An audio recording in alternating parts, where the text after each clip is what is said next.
Nintendo's Wii motion control technology was presented to Microsoft and Sony by Tom Quinn, but was rejected by both before being brought to Nintendo. In September 2001, Nintendo quietly bought a minority stake in Tom Quinn's company, Gyration. They did this because he had a worldwide patent on gyrometer-based motion control technology and had researched the field for a number of years. As part of this acquisition, Nintendo was granted license to use Quinn's motion control tech, as well as take advantage of his technological know-how. In the console's BIOS, there's an unused disc graphic which represents a DVD video. It's possible that there were plans for support of DVD videos. The Wii Nunchuck has a similar structure to the middle handle of an N64 controller. The idea of having a speaker built right into the Wii remote came from developer Yute Saito, credited for games like Odama and Seaman, when he mentioned that the controller could ring like a phone or make a noise along those lines. Many of the development teams thought they could make good use of the feature, and it was deemed worth the cost of including in the Wii remote. On the photo channel, the undo all option when doodling makes the same rocket ship erase graphic and horn sound effect as the erase option in Mario Paint. The blinking blue light in the front of the Wii that indicates a system message has been received is actually synced to the bird call of a Japanese bush warbler. While downloading content on the Wii Shop, there's a slight chance that you'll encounter Luigi on the download page and not Mario.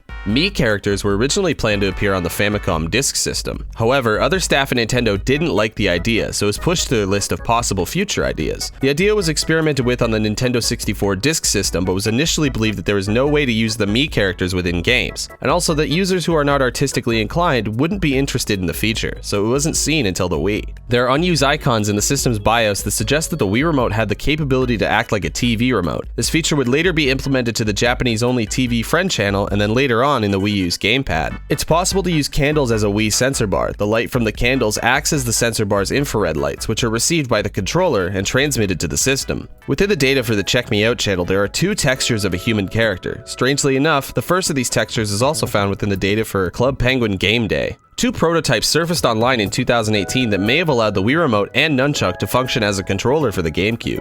The concept for the Wii Remote existed even before the launch of the GameCube. The Gyropod was a controller concept similar to the GameCube controller, only the right side would be removed and used as a Wiimote. Nintendo ended up being sued by 3 different companies: Philips, Triton, and IA Labs. Following the release of the Wii, due to claims that the console and related motion control peripherals infringed on their patents, Philips was the only one that ended up being successful in their lawsuit. During the development of the Wii, Nintendo president Satoru Iwata told the console's developers to make the Wii no thicker than 2 DVD cases. The small size restriction was due to the fact that the console needed to be both small and relatively mobile, so that owners of the system could place it close enough to the television in order to actually pick up on the movements they were making. Due to its popularity in North America and Australia, the production of the Wii wasn't discontinued until 2017, long into the Wii U's lifespan. There are even still games being released for the system, such as the Just Dance series of games for the same reason. The console was known by the codename Revolution from when it was announced at Nintendo's 2004 Pre-Electronics Entertainment Expo press conference in Los Angeles. But before the Wii's codename was announced, the media referred to the console as GC Next, or GameCube Next, or N5, Nintendo's 5th major home console. Nintendo's spelling of Wii, with 2 lowercase I characters, is intended to resemble 2 people standing side by side and to represent the Wii Remote and Nunchuck. Another reason the company has given for this name choice is the Wii sounds like Wii, which emphasizes the console is for everyone. Wii can easily be remembered by people around the world, no matter what language they speak. The Wii isn't trademarked or marketed as the Nintendo Wii, making it the first Nintendo console to not have the company name in it. The Wii was designed to intentionally not compete with other hardware of 7th generation consoles for people who already play games, but to get new people to start playing games. This is most prevalent in their ad campaign We Would Like to Play, where Japanese businessmen would bring the Wii console to play with many different kinds of people, showcasing their intentions with the system. A report by British newspaper The People stated that Queen Elizabeth II of the United Kingdom has used the console. Over 920 million Wii games have been sold worldwide as of December 31st, 2018, and 104 titles had surpassed the million unit mark by March 2011. The most successful game, Wii Sports, which came bundled with the console, sold 82.8 million copies worldwide by September 30th, 2018, surpassing Super Mario Bros. As the best-selling video game at the time in 2009.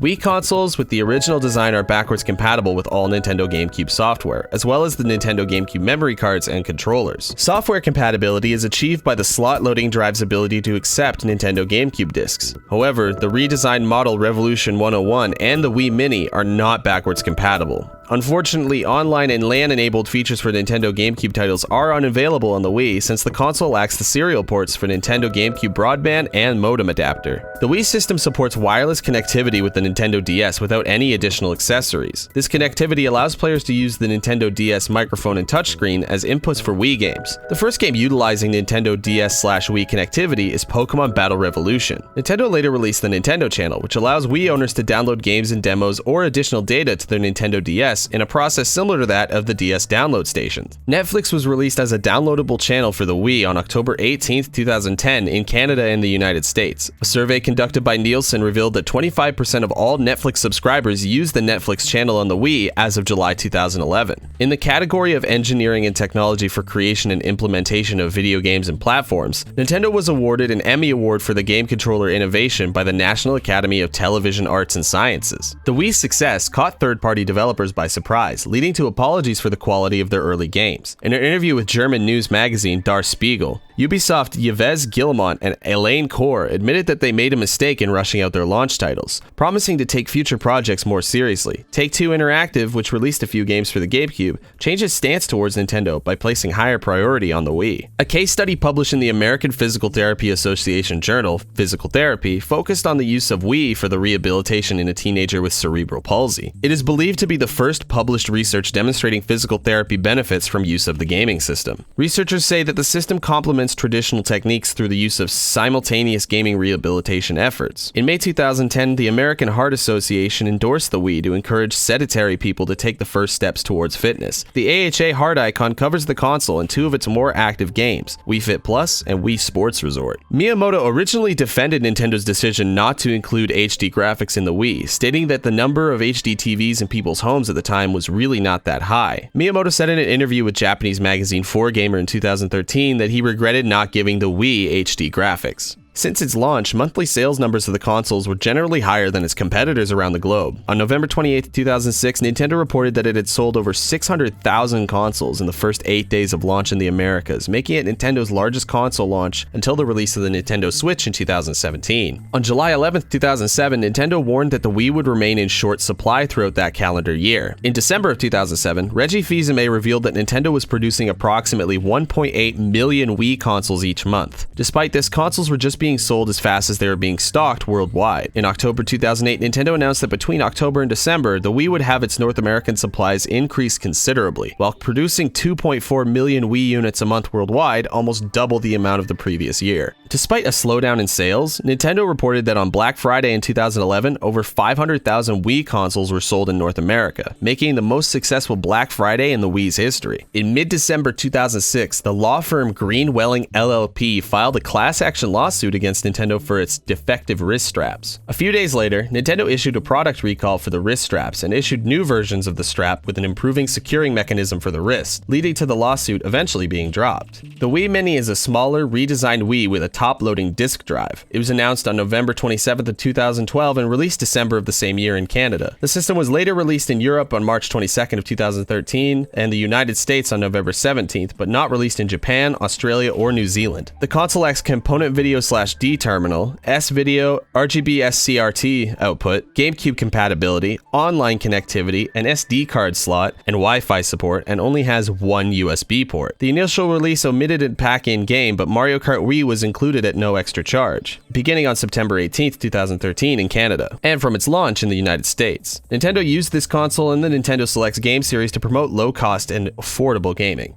Nintendo announced the successor to the Wii, Wii U, at E3 2011. The Wii U features a controller with an embedded touchscreen and 1080p high-definition graphics. It's fully backwards compatible with Wii games and peripherals for the Wii, Wii Remote, Nunchuck controller, and balance board are all compatible with the Wii games. The Wii U was released on November 18th, 2012 in North America, November 30th, 2012 in Europe, Australia, New Zealand, December 8th, 2012 in Japan, and November 26, 2013 in Brazil. Early prototypes for the Wii U gamepad had two Wii remotes attached to either side of a screen. The project and codename for the Wii U's production was Cafe, and many of the internal parts follow this motif, like the Espresso CPU and the Latte graphics chip. The Wii U added an NFC reader to its gamepad to allow the use of figurines and cards to interact with subsequent games. The NFC reader can also be used for purchases with a Suica card, a Japanese preloaded money card often used for paying public transit fees. The Wii U supports online video service through apps such as Amazon Video, Crunchyroll, Hulu, Netflix, and YouTube. The Wii U does not support playback of DVD or Blu-ray disc. Iwata explained that the decision to exclude these formats was motivated primarily by patent licensing fees, and the fact that such functionality would be redundant to DVD and Blu-ray players that most users already owned. In November of 2014, Smash Bros. For the Wii U sold 490,000 copies in the United States during its first 3 days of availability. According to Nintendo of America, December 2014 was the Wii U's biggest month in terms of sales in the United States. Hardware sales increased 29%, and the software sales increased 75% in comparison to December of 2013. If you enter the Wii U's menu on your birthday, special music will play and all the Miis will clap for you.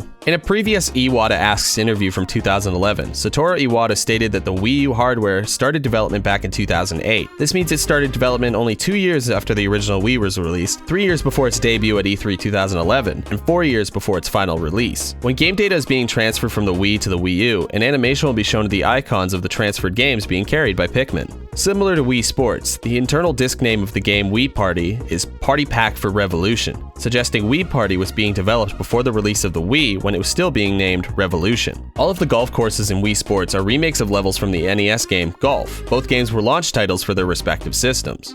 The Wii U Mii Maker's music contains the music used for Great Fairy Fountain in the Zelda series and Super Mario Bros. 3's Waterland. At one point in development, Wii Sports was being developed to feature Mario characters rather than Miis.